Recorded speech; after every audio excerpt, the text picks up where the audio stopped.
राम राम मंडळी. शेतकरी पुत्र डॉक्टर सचिन पारवे या चॅनलवर तुमचे मंडळी. आज फक्त आता कसं काय हेच तुम्हाला प्रश्न पडला असेल.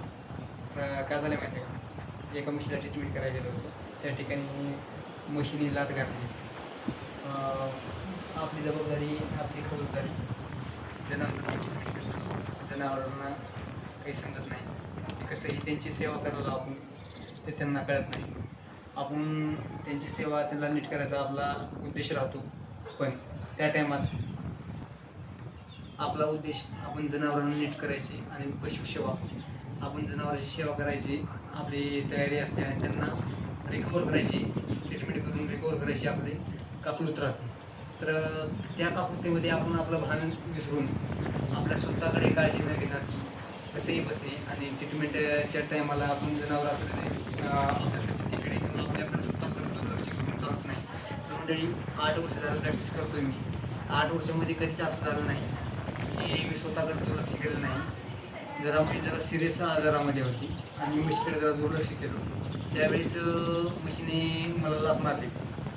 लाथ मारली माहिती आहे का, मांडीला लाथ मारली आणि जिथे जरा खड्डा होता तर त्या टायमाला माझा पाय मी ह्याच्या घोट्यापासून असा पिरगळला आणि परत झटका दिल्यानंतर परत असं इकडे पिरगळला. 2 साईडला पिरगळल्यामुळे जरा क्रॅश झालं आणि क्रॅश झाल्यामुळं जरा फ्रॅक्चर झाला पाय.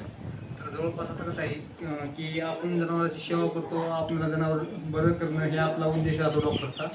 तर त्या टायमात शेतकरी आणि डॉक्टरांनी, जनावरांच्या डॉक्टरांनी आपली स्वतःची काळजी घेणं पण तेवढंच महत्त्वाचं आहे. कारण कसं आहे, गेल्या 8 वर्षामध्ये मला असं कुठं जाणवलं नाही आणि मी स्वतःची काळजी स्वतः घेत होतो. फक्त जरा ह्या वेळेस मी पेशंट करता निष्काळजीपणा केला आणि ते माझ्या अंगावर बेतलं. तर कसं आहे, कोणतीही ट्रीटमेंट करता किंवा जनावर जास्त सिरियस आहे म्हणून आपण त्याच्याकडे दुर्लक्ष करून चालत नाही मंडळी. तर त्या टायमाला आपल्या स्वतःकडं आणि आपल्या शरीराकडं पण तेवढंच काळजी घेऊन ट्रीटमेंट करायला पाहिजे. स्वतःची काळजी पण घ्या आणि जनावरांची पण घ्या. असं नाही की स्वतःची घेऊन जनावरांची घेऊन करणार असं. तर दोन्ही पण काळजी घ्या.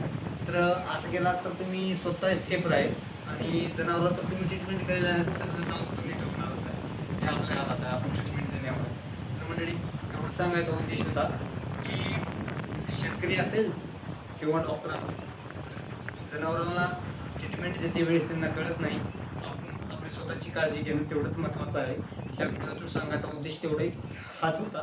तर कसं आहे, स्वतः आधी आपण आपली काळजी घेऊन जनावरांची ट्रीटमेंट करणं गरजेचं आहे म्हणजे. तर हेच लक्षात ठेवून जनावरांना रिकव्हरी करताना किंवा ट्रीटमेंट करताना तुम्ही काळजी घ्या, हा सांगायचा उद्देश होता. जरा मार लागलाय, आता 30 दिवस डॉक्टरांनी सांगितले त्याला बेड रेस्ट घ्या, आराम करा. तर मंडळी कसं आहे, मी माझ्या पद्धतीने पुढे जी ब्लॉग आहेत तर काय ब्लॉगिंग केले आहेत मी. काल परवा मी बाहेर होतो, कोकण साईड फिरून आलो. ते पण ब्लॉग टाकायचे राहिले माझे. नंतर आता यानंतर मी महिनाभर निवांत आहे, बेड रेस्ट सांगितले. तर माझ्या पद्धतीने मी जे काही ट्रीटमेंट वगैरे आहेत, आजार उपचार जनावरांचे, ते सांगायचा प्रयत्न करेन. आणि जसे की काही जमलं तर मी कॉमेडी असेल किंवा काही ब्लॉगिंग असेल तर ते करण्याचा प्रयत्न करेन. तर चॅनलचा उद्देश काय आहे की शेतकऱ्यांना त्यांचं ग्रामीण जीवन दावणं किंवा पेशंट असेल तर त्यांना ट्रीटमेंट सांगणं किंवा ग्रामीण भागातली शैली असेल किंवा ब्लॉगिंग असेल, जुनी शेती कशी करत होते काय नाही, आपल्या मुलाखती असतील, हेच दाखवण्याचा माझा प्रयत्न असतो आणि तेच माझं चालू आहे.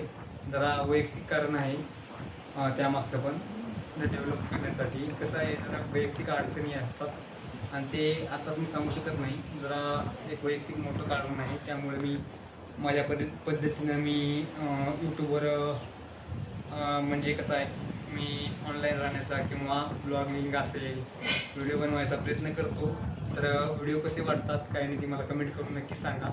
कारण कसं आहे, आता हे पायाचा विषय तर झाला, हा एक नॉर्मल पॉईंट आहे आणि 31 दिवसामध्ये कमी होऊन जाईल. पण असं काही आहे ते सांगू शकत नाही सध्याला. तर भविष्यात सांगेन मी डेव्हलप झाल्याच्या नंतर. तर मंडळी, व्हिडिओ कसा वाटला सांगा आणि होईल महिनाभरामध्ये नीट. त्यानंतर आपण आपल्या पद्धतीने मी जसं होईल तसं मी आजार उपचार असतील किंवा औषधा संदर्भात माहिती असेल ती मी सांगायचा प्रयत्न करेन. धन्यवाद मंडळी. भेटूया व्हिडिओमध्ये. धन्यवाद. जय हिंद जय महाराष्ट्र.